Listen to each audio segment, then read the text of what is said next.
season આવી ટેપોરી હવે જોની જોનો ધંધો ચાલુ है કેમ કે હવે ટેપોરી सीजन पूरी झटकोरी वे पूरी थवा पाछे आवी આપણે ધંધો बाद सीजन प्रमाण है पंखोरो सीजन आवे वराळे टोरसोरी आवे पछी आ टेपोरी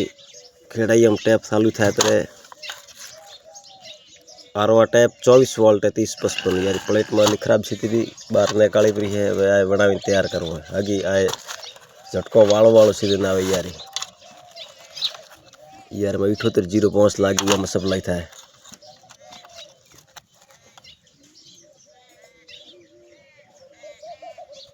मैं ना उड़ी रहा तेरे पर सप्लाई तक बंद थाय पड़ी